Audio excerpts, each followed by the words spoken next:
Hi, my name is Glen Thackray. I'm a professor of geosciences at Idaho State University. I'm here to talk with you about the lower Portneuf Valley aquifer, which is our drinking water source in the valley. Our drinking water source is right beneath our feet, and I want to talk about how that water gets into the aquifer, how it moves, and what happens to the water when we release materials in there, contaminants that aren't supposed to be there, and what that means for our water quality. The Bannock County is going through a process of compiling groundwater protection plans for this valley, and this program is an informative program to inform the public about what is important about our groundwater system and why groundwater protection is important. So the title of the presentation is Water and Vulnerability in the Lower Portneuf Valley Aquifer, Pocatello's Sole Drinking Water Source.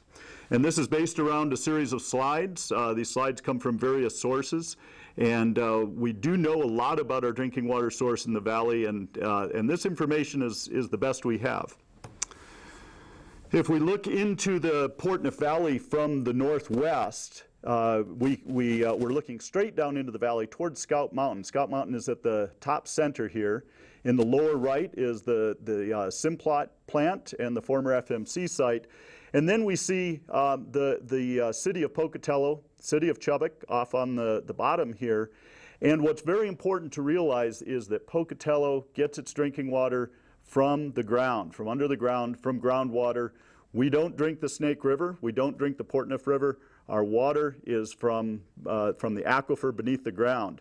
And so water comes into the valley, mainly in the southern part of the valley and through the Portneuf Gap, and flows beneath the city and out into the Snake River Plain and merges with the Snake River Plain aquifer. So this is an underground water flow system.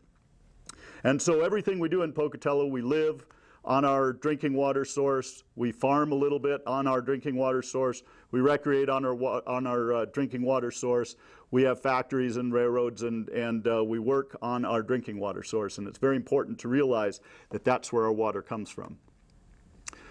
What I'm going to cover here very quickly are basics of groundwater, just a few thoughts on that. I want to talk about the geology of our aquifer. What is it that makes our aquifer unique? And it is a very unique aquifer.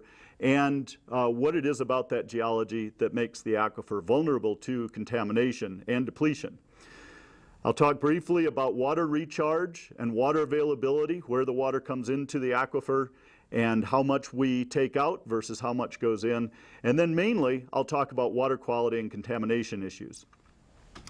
So in terms of groundwater, groundwater and surface water in this valley are really quite separate entities. They're separate resources.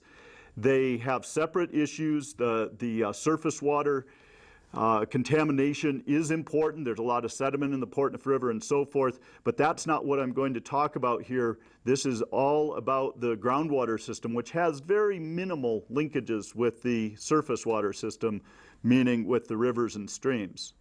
So groundwater flows very slowly through small spaces in buried rock and sediment. And you can imagine 3 rocks piled up on top of one another. There will be some space in between those rocks, and that's the space through which groundwater flows. In the subsurface, below the surface of the ground, there are a lot of rocks piled up there. They may be broken with cracks. They may be boulders that are piled up on top of one another. There are relatively small spaces through which our water flows. Very importantly, groundwater is regulated as drinking water. It has federally mandated quality standards. In this presentation, they'll be called maximum contaminant levels. These are the legal limits for specific substances, the legal limit for drinking water in the groundwater, and those are the standards that the cities of Pocatello and the city of Chubbuck must meet for municipal water systems. So first of all, let's talk about aquifer geology and what it is about that aquifer geology that makes our groundwater system, our aquifer, vulnerable. The big event that created a lot of our aquifer is the Bonneville flood. 17,000 years ago, Much of western Utah was covered with water, Lake Bonneville.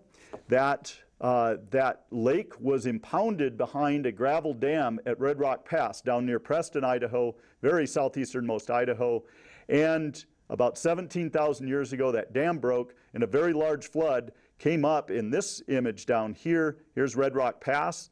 That flow came past Red Rock Pass into southern Marsh Valley, came up through Marsh Valley, deposited a whole lot of gravel in southern Marsh Valley and around McCammon and around Ingham, and then roared through, literally roared through the Portneuf Gap, tore up a lot of rock in that area, and deposited that rock in the lower Portneuf Valley.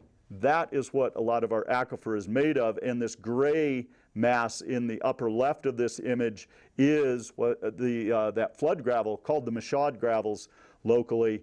And if we look in the lower right, we can see in front of the old Phil Meador dealership on North Main Street the boulders of the Bonneville flood. This is what our aquifer is made of. The spaces between these boulders, as they're piled up under the ground, the spaces between them are very large, inches to feet in size. And so the water can move fairly quickly for groundwater through those spaces. Normal groundwater is in sand or pebbles or fractures in rocks and moves just a few feet a year, maybe a few tens of feet a year.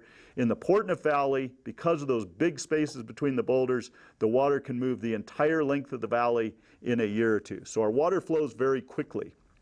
It also means that as the water flows through the ground, as it flows beneath the valley, there's very little filtering that goes on. The boulders do not hold back much of the contaminants that might be in the groundwater.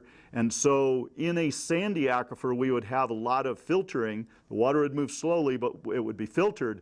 In a boulder aquifer, the water moves quickly, but is not filtered. So once contamination gets in this aquifer, it tends to move very quickly. There's another aspect to this, and that has to do with what covers the gravels. Here are some of the gravels, very small gravels in this case, pebbles and a few cobbles in white here. But to represent what protects our aquifer in this valley, it's a fairly thin layer of silt. This would be very thin here, about 2 feet. In some cases it's 6 feet. In some cases it might be 8 feet. But for the most part, there's very little that protects our aquifer. So anything that we do on the surface of the ground, changing our oil, storing fuels, whatever, that has very little to hold it from getting into the gravel aquifer and moving down into the groundwater. So if we spilled gasoline on this surface, it'll move slowly through the silt, but the silt is very thin. It'll get into the gravels, it'll move very quickly through the gravels and into the groundwater. And so our aquifer doesn't have very much protection at all from contamination.